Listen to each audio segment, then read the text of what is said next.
Hi guys! Welcome back to my YouTube channel, kay Noli Boy and Family Vlog.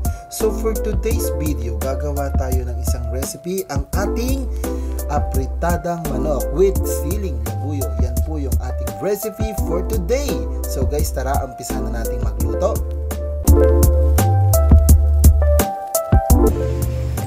Lagay muna natin yung ating cooking oil dahil magpa-fried muna tayo ng ating patatas at saka yung ating carrots sa ating recipe for today.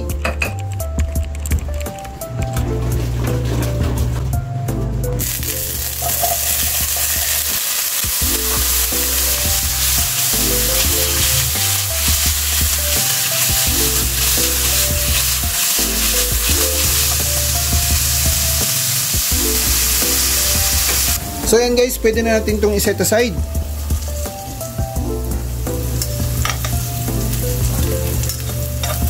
Tanggalan lang natin dito isa-isa sa ating kawali.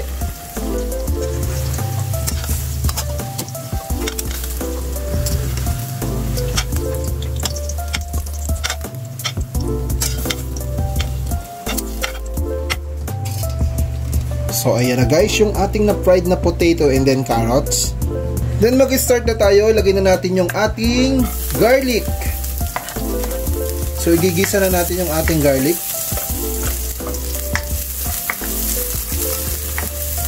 Madali lang siyang mag-golden brown kasi napakainit na ng ating kawali.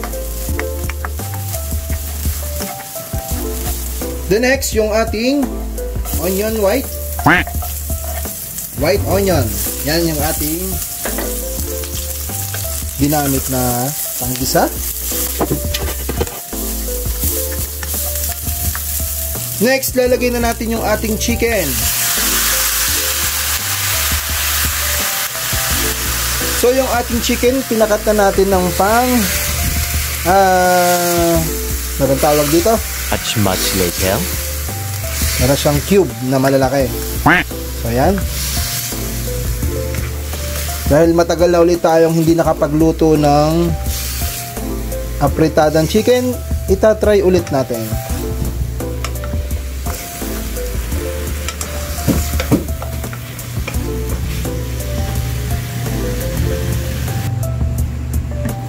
So ayan guys, kumukulo na po yung ating nilagay na chicken. So ang gagawin natin ay ating hahaluin siya. Ayan. Ayan. Then next, lalagay na natin yung ating paminta. Yung ating dinurog na paminta. So ayan. Then lalagyan din natin ng konting rock salt. Konti lang naman. Pang pabalance lang ng ating lasa. Next, yung ating chicken cubes, lalagay na natin. Sunod, dadagdagan natin ng water.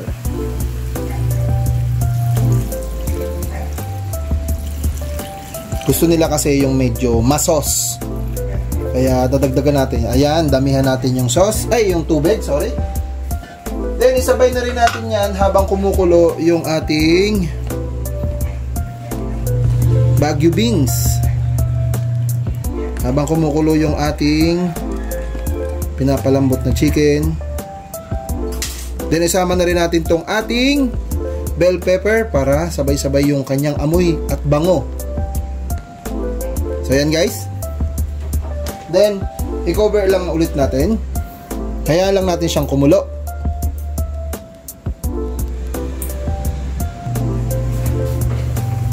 So, yan guys, kumukulo na siya. Pwede na natin siyang haluin. Haluin na natin yung ating chicken para mag-combine yung ating mga nilagay na ingredients. So, yan guys, kung napapansin nyo masabaw, hintayin lang natin yung medyo bumaba yung ating nilagay na tubig. Then sa puntong ito, papakuluan pa natin ng bahagya. Then lalagay na natin mamaya yung next, yung ating na-fried na potato and carrots. Then cover lang ulit natin guys.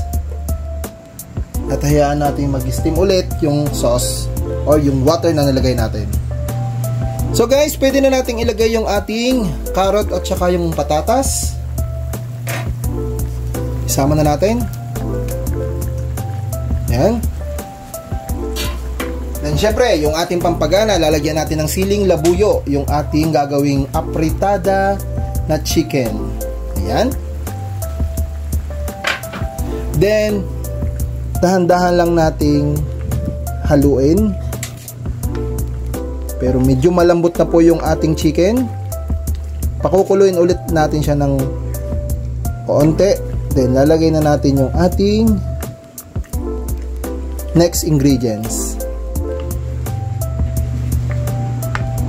So nga pala guys, ito yung ating apritada with siling labuyo. Nakakapangpagana po kasi kapag medyo maanghang yung ating foods. Actually, hindi naman po ako mahilig sa maanghang, pero susubukan lang po natin. Lately, yung mga naluto natin is maraming sili nating nalagay. So, yan guys, cover lang ulit natin. Kaya lang natin bumaba yung ating nilagay na sauce or yung ating tubig. Then guys, lalagay na natin yung ating next ingredients. Yung ating na-slice na hotdog. So, 3 pieces yung ating na-slice. So, ilalagay na natin siya dyan. And then, i-mix lang natin ulit.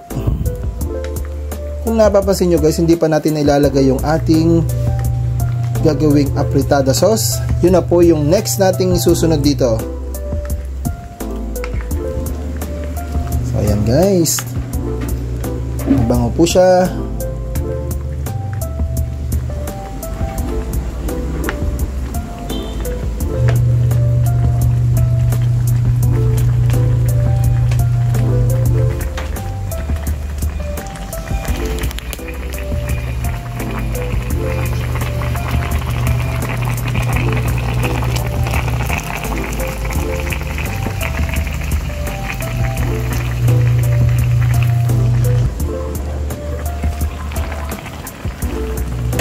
Lalagay na po natin yung ating quick and easy apritada sauce by Del Monte.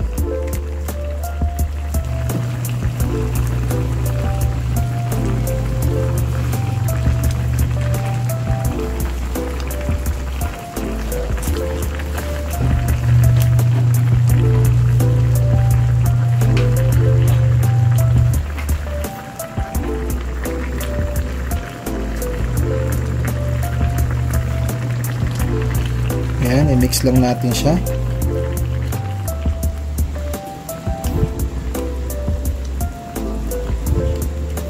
Masarap po kasi yung medyo masos para po ganahan yung ating mga papakainin, lalo na yung ating mga chikiting.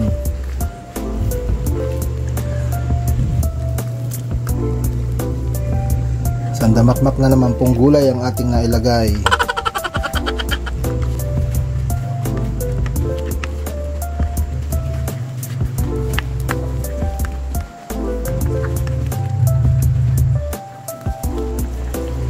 Ayan guys, and then i-cover ulit natin at hayaan lang natin tuluyang maluto tong ating chicken.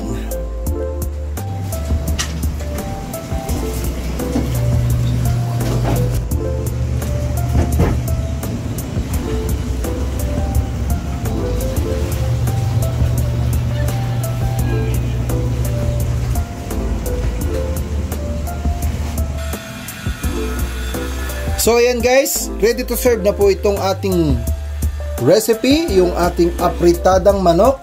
Wow! Kung napapansin nyo guys, lutong-luto po siya. Yan na po ang ating recipe for today.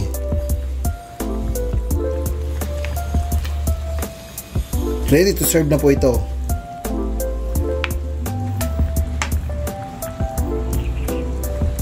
So guys, ito na po yung ating final look ng ating apritadang manok. So yun guys.